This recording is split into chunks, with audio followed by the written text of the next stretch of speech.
जय श्री राम। बाल राम कथा अध्याय 11।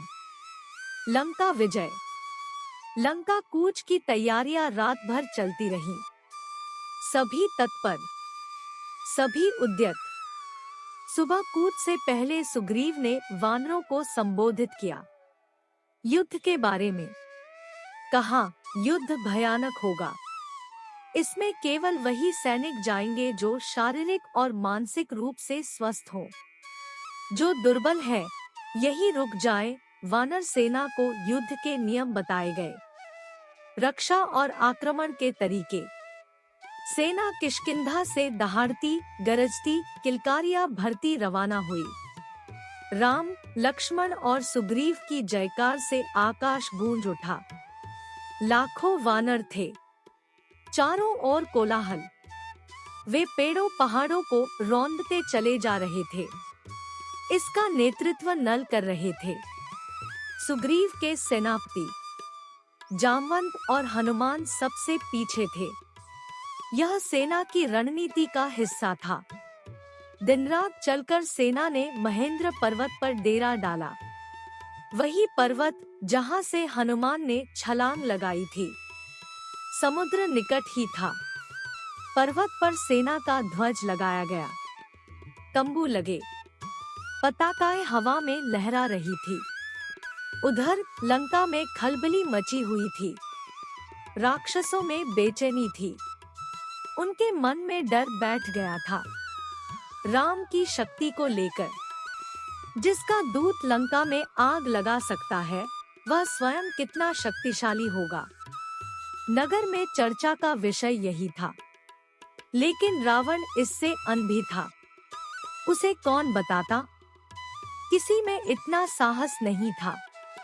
ये चर्चाएं विभीषण ने सुनी। नगर की हताशा उनसे देखी नहीं गई। ऐसी हताश सेना युद्ध नहीं कर सकती। उसकी पराजय निश्चित है। वे रावण के पास गए, उसे सही स्थिति बताने, समझाने। राम से युद्ध न किया जाए। उन्होंने कहा, आप सीता को लौटा दें। सबका कल्याण इसी में है। सीता मिल जाएंगी तो वे आक्रमण नहीं करेंगे। रावण ने विभीषण की बात अनसुनी कर दी। उन्हें अपने कक्ष से निकाल दिया। क्रोध में वह स्वयं भी उठकर चल पड़ा सभा कक्ष की ओर।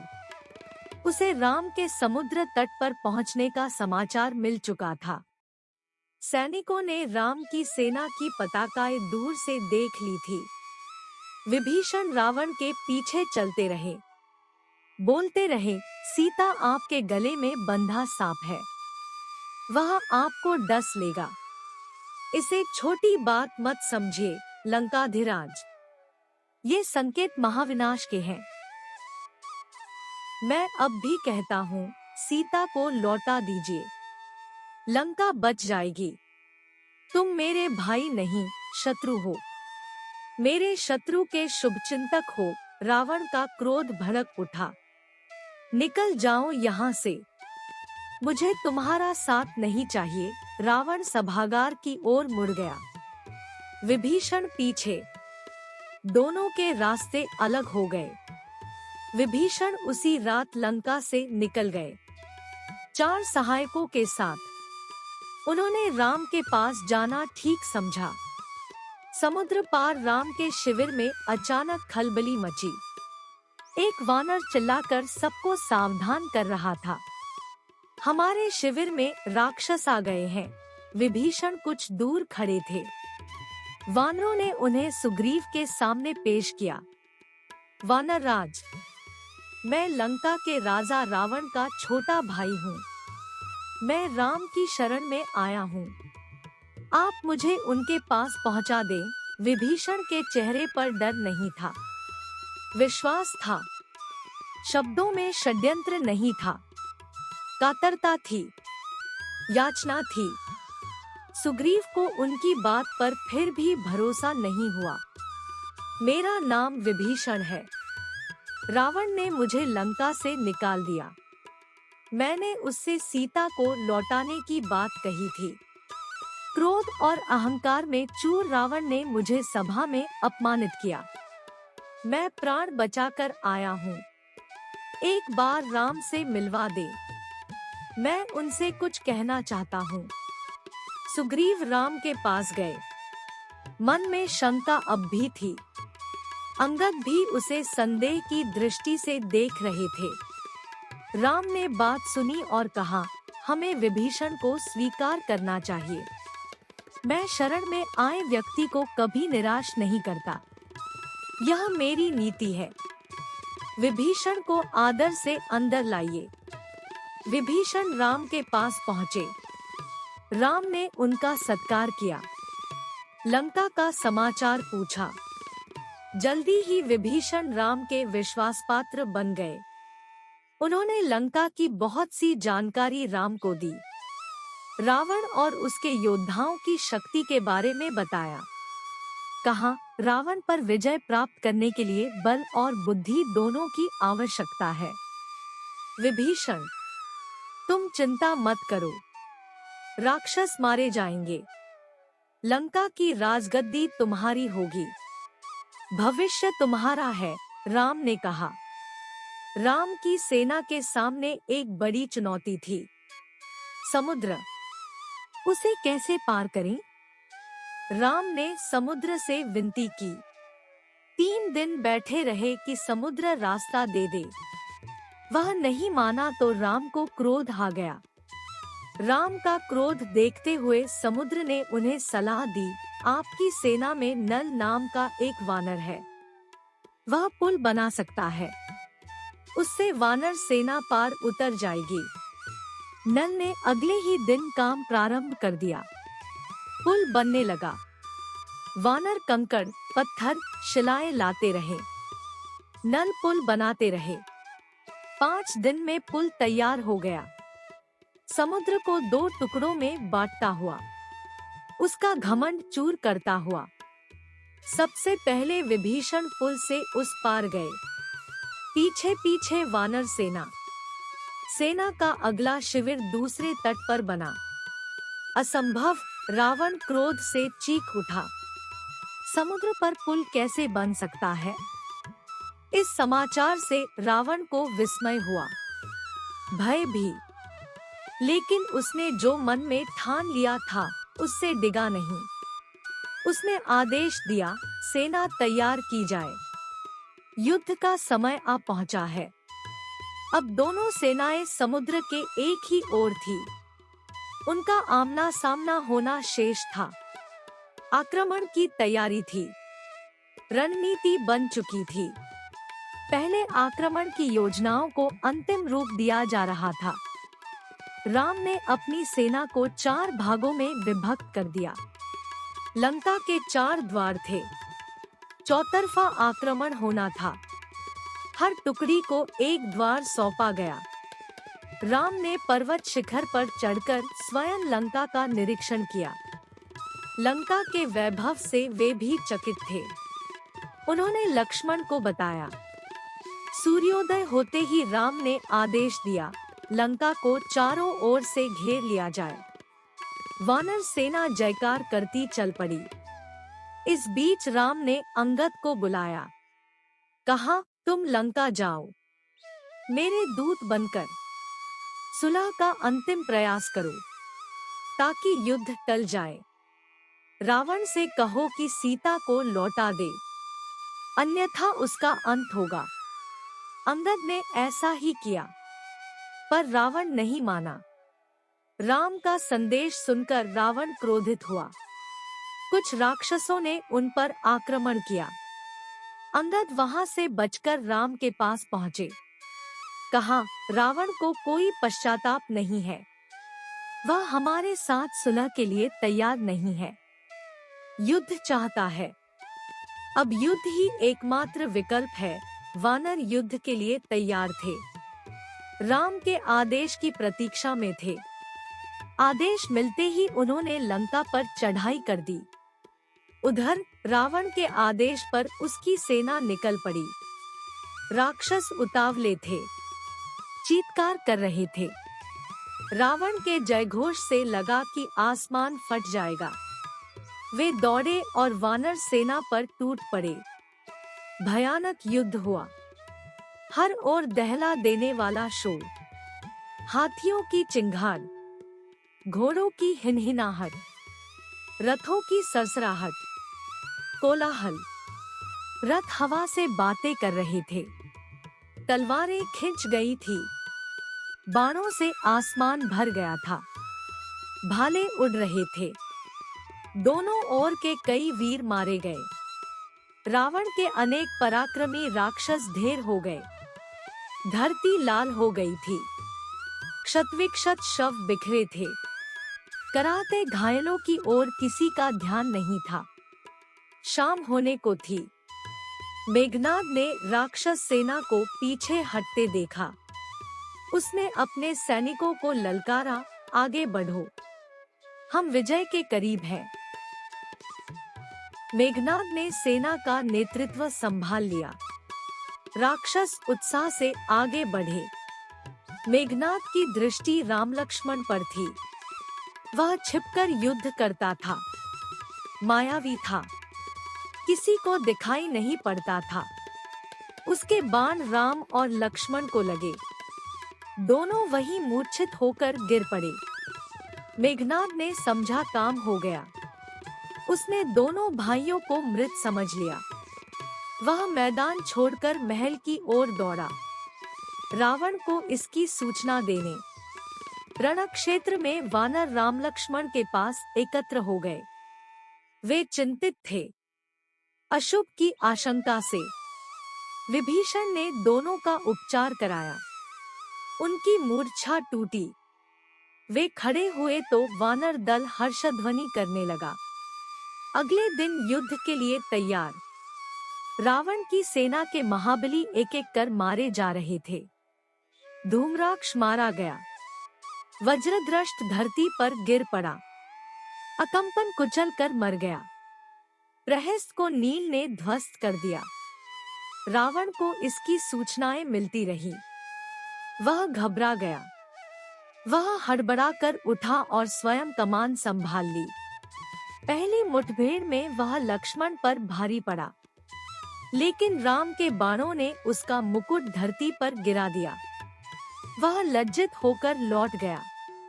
अब तक रावण को राम की शक्ति का कुछ अनुमान हो गया था। जब उसे कोई और रास्ता नहीं सूझा तो उसने कुंभकर्ण को जगाया। वह महाबली था पर 6 महीने सोता था। कुंभकर्ण दुर्ग से बाहर आया।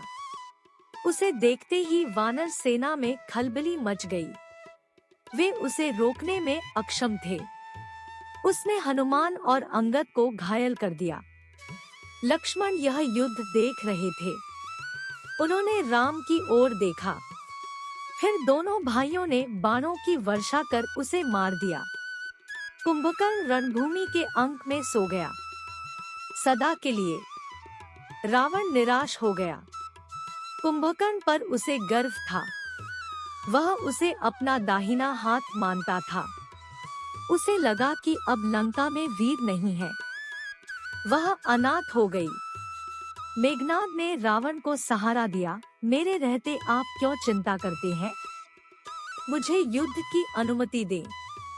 मैं दोनों भाइयों को मारकर आपके चरणों में रख दूंगा। मेघनाद और लक्ष्मण का भीषण युद्ध हुआ। मेघनाद पराक्रमी था। उसने एक बार इंद्र को परास्त कर दिया और इंद्रजित कहलाया। उसके बाणों ने कई प्रमुख वानरों को घायल कर दिया। मेघनाद को रोक पाना वानर सेना के बूते की बात नहीं थी। वह चक्रवात की तरह आगे बढ़ता। जो भी आसपास होता ध्वस्त हो जाता। वानर सेना मेघनाद की गति और शक्ति से चकित थी, चमत्कृत। उनके मन में निराशा बैठती जा रही थी। तब लक्ष्मण ने उसे चुनौती दी। दोनों का निशाना अचूक था। बाण हवा में टकराते और नष्ट हो जाते। अचानक लक्ष्मण का एक बाण उसे लगा। वह घायल हो गया, झुक गया। लक्ष्मण ने ताबड़तोड़ बाणों की बरसात कर दी। आगे बढ़ाना कठिन था। मेघनाद पीछे मुड़ा, महल की ओर भागा। लक्ष्मण ने कुछ दूर तक उसका पीछा किया, फिर रुक गए। मेघनाद महल में घुस गया। लक्ष्मण को महल की संरचना नहीं पता थी, रास्ता नहीं मालूम था। विभीषण लक्ष्मण की दुविधा समझ गए। उन्होंने एक गुप्त मार्ग दिखाया। शेष काम आसान था। मेघनाद महल में ही मारा गया। अपने ज्येष्ठ पुत्र की मृत्यु से रावण एकदम टूट गया। विलाप करने लगा, मूर्छित हो गया। होश आया तो उसकी दशा पागलों जैसी थी। क्रोध से बिलबिलाता हुआ। लंका अनाथ हो गई। अब उसका कोई सहारा नहीं। अब मैं स्वयं रणक्षेत्र में जाऊंगा। लक्ष्मण के साथ वानर सेना भी महल में प्रवेश कर गई थी। उनके हाथों में जलती हुई मशालें थी। वानरों ने लंका में जहां तहां आग लगा दी, अन्न भंडार फूंक दिए, शस्त्रागार जला दिया। मारकाट मच गई। जो भी सामने पड़ा मारा गया। कंपन, प्रजंग, यूपाक्ष, कुंभ मारे गए। हनुमान ने निकुंभ, देवांतक और त्रिशिरा को मौत की नींद सुला दिया। अंगद ने नरांतक का काम तमाम कर दिया। लक्ष्मण ने अतिकाय का सिर काट डाला। राक्षस सेना भाग खड़ी हुई। रावण के पास अब कोई विकल्प नहीं था। युद्धनाद हुआ। अकेला बचा रावण युद्ध के लिए निकला, फुफकारते हुए, फन कुचले सांप की तरह। वह जिधर मुड़ता भगदड़ मच जाती। वानरों को भागते देख लक्ष्मण आगे आए, धनुष बाण लिए। रावण के सामने अभेद्य दीवार की तरह खड़े हो गए। थोड़ी ही देर में विभीषण वहां पहुंच गए। उसके बाद राम। उनके सामने रावण की एक न चली। विभीषण को राम की सेना में देख रावण उबल पड़ा। उसके लिए यह देशद्रोह था, छोटे भाई का विश्वासघात। उसने विभीषण पर निशाना लगाया। लक्ष्मण ने वह बाण बीच में ही काट दिया। उसने दूसरा घातक बाण चलाया। इस बार लक्ष्मण बीच में आ गए। उन्होंने विभीषण को अपने पीछे छिपा लिया। बाण लगते ही लक्ष्मण अचेत हो गए, गिर पड़े। राम ने यह देखा। उनकी आंखें क्रोध से लाल हो गई, आग बरसने लगी।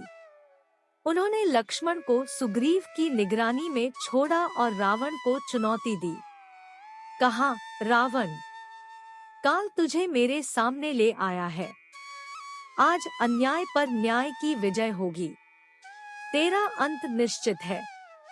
उधर हनुमान लक्ष्मण को उठाकर रणक्षेत्र से दूर ले गए।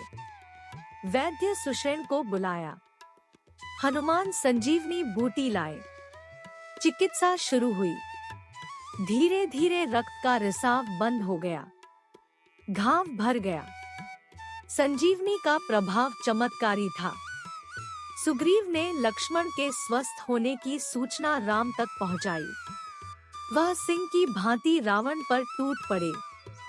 राम रावण युद्ध भयानक था।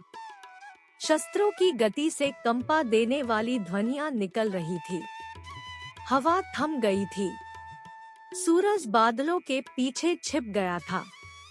शस्त्रों की चमक बिजली की तरह कौंध रही थी। गड़गड़ाहट थी, थर्रा देने वाली। दोनों योद्धा अपनी पूरी शक्ति से लड़ रहे थे। कोई एक रत्ती भी पीछे खिसकने को तैयार नहीं। कुछ ही देर में लगा कि युद्ध समाप्त होने को है।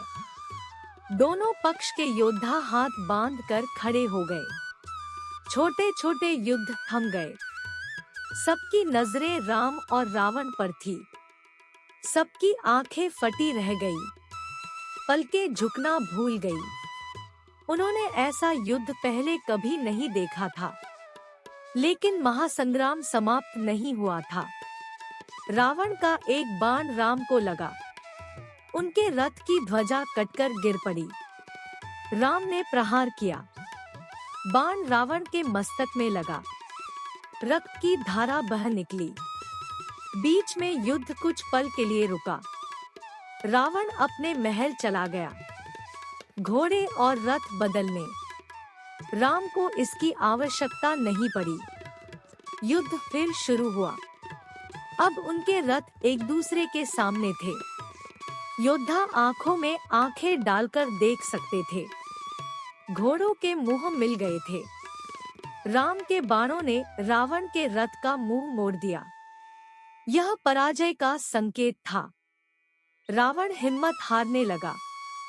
जब तक वह रथ घुमाता, राम का एक बाण उसके पार निकल गया। रथ मुड़ा, लेकिन रावण के हाथ से धनुष छूट गया। वह पृथ्वी पर गिर पड़ा, मारा गया। बची हुई राक्षस सेना हड़बड़ा गई, जान बचाकर भागी। उनका दिशा ज्ञान शून्य हो गया। जिसे जिधर अवसर मिला भागा। कुछ राक्षस वानर सेना की ओर दौड़ पड़े, कुछ भागते हुए समुद्र में जा गिरे। लंका विजय अभियान पूरा हुआ। राम की जयकार होने लगी। कुछ समय पूर्व का रणक्षेत्र एकदम बदल गया। शस्त्रों की टंकार की जगह किलकारियों ने ले ली। वानर सेना उछलकूद करने लगी। समुद्र से ठंडी हवा आ रही थी। शस्त्रों से उत्पन्न गर्मी वह अपने साथ बहा ले गई। कोलाहल तुमुलनाद में परिवर्तित हो गया। प्रसन्नता सर्वव्याप्त थी। रणक्षेत्र में केवल एक व्यक्ति दुखी था, शोक से व्याकुल, विलाप करता हुआ, अपने भाई के मृत शरीर के पास खड़ा। राम ने विभीषण को समझाया, मित्र, शोक मत करो। रावण महान योद्धा था। उसकी अंत्येष्टि महानता के अनुरूप होनी चाहिए। मृत्यु सत्य है, उसे स्वीकार करो। राम ने एक एक वानर का आभार माना। सुग्रीव को गले लगा लिया। लक्ष्मण से विभीषण के राज्याभिषेक की तैयारी करने को कहा। चाहते थे कि रावण की अंत्येष्टि के बाद राजतिलक हो, उसमें विलंब न किया जाए। उन्होंने हनुमान को बुलाया, अशोक वाटिका जाने का निर्देश दिया। यह संदेश आपको ही सीता तक पहुंचाना है। उन्हें लंका विजय का समाचार दीजिए। उनका संदेश लेकर शीघ्र आइए।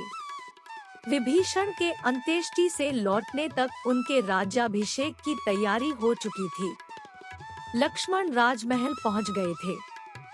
वानर स्वर्ण कलश में समुद्र का पानी ले आए थे। लक्ष्मण विभीषण के पास गए, उन्हें साथ लेकर राजसिंहासन तक आए। सोने का चमचमाता हुआ सिंहासन, रत्नों मणियों जति। समुद्र जल से उन्होंने सभासदों के सामने विभीषण का अभिषेक किया। अब विभीषण लंका के राजा थे। इस बीच हनुमान अशोक वाटिका से लौट आए राम के पास। उन्होंने कहा, माता सीता लंका विजय का समाचार सुनकर प्रसन्न हुई। वे आपसे मिलने के लिए अधीर हैं। तब तक विभीषण वहीं आ गए थे। राम उनकी ओर मुड़े, कहा, लंकापति, सीता अब भी आपकी अशोक वाटिका में है। उन्हें यहाँ लाने की व्यवस्था की जाए। वानर सेना चुहल कर रही थी, अटखेलियों में लगी थी। राम का निर्देश सुनकर उनकी उत्सुकता बढ़ गई। सुग्रीव, जामवंत और नलनील भी उत्सुक थे। अंगद को प्रतीक्षा थी। हनुमान को छोड़कर किसी ने सीता को नहीं देखा था। सीता आई तो सबको अपनी कल्पनाओं से अधिक लगी। सुंदर, सौम्य, शांत। उस सुंदरता में 1 वर्ष बाद पति से मिलन की प्रसन्नता शामिल थी। कष्ट इतिहास हो गया था। Thank you. धन्यवाद।